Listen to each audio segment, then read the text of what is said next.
Hello and welcome to my Yu-Gi-Oh channel. Today we're covering the new cards introduced within the brand new anime for Yu-Gi-Oh! 7s from episode 48. Defense Breath is a normal trap card with the requirement you can activate when your opponent's monster declares an attack by sending the top 2 cards of your deck to the graveyard. The effect is to choose one attack position monster, must be a wind attribute warrior type monster you control, and change it to face up defense position. A monster changed to defense position by this effect gains 300 defense until the end of this turn. I can see what they're trying to do with this effect. For anyone who isn't aware, wind attribute warrior types tend to be the Music Maiden archetype. That's the one that currently fits that. The requirement to send 2 cards to the graveyard is fine because you might be able to rely on those cards later. And since it's a battle trap, it is susceptible to things like Mystical Space Typhoon. It might be enough, depending on how defensive your monsters are, to change them to defense and to boost them by 300 to be able to protect your life points and to actually inflict some damage reflected to your opponent. But often 300 defense isn't enough to be justified, especially since your opponent might have some things like Rush Recklessly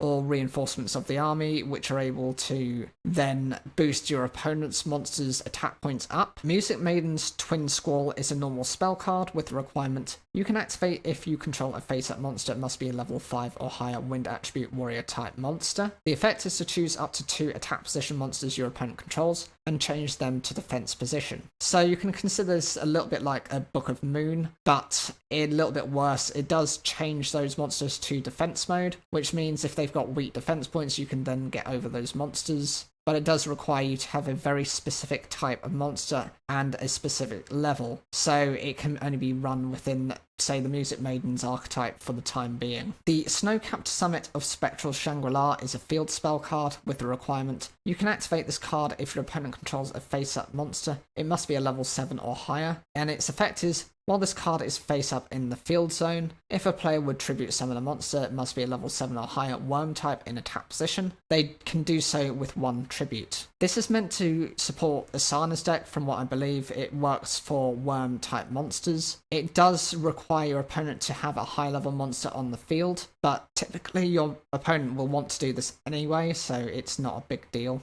By doing this, you're able to make all your high attack and high level monsters come out onto the field much simpler just by getting rid of 1 card. My only concern with this is it's limited to only 1 type of monster, and that means it will break potentially the worm types over any of the other type of monsters. And the final card is Mythic Sword Return. This is a normal trap card with the requirement you can activate when a monster level 7 or higher worm type you control is destroyed by your opponent's attack. The effect is to special summon 1 monster that's a level 7 or higher worm type from your graveyard to your side of the field face up. This is really useful because actually this punishes your opponent for going after your high level worm type monsters. You simply replace it for something that's already in your graveyard, which means you're not really losing anything outside of, this trap card, so you do go -1. But if you can replace for something that's just as powerful, if not stronger, you can prevent your opponent from really doing things. It does here say, as part of the notes regarding Asana's field spells, they're apparently referencing the Peach Blossom Spring, a Brigadoon-esque tale in China of a village that had long since cut off connections with the real world, and that is visited for only a short while before impossible to return to. Konami naturally did their usual name fiddling, changing it from town at the source of the peaches to the town of transparent phantoms/illusions. A reference likely to the fact a large number of worms, especially earlier ones in Yu-Gi-Oh, tend to be half transparent, like a spectre or illusion or a mirage, while also usually drawing from legendary and mythic dragons. This dual joke is, so to speak, has to do with the fact that the kanji means not only phantom/illusion, but it's also usually the word of preference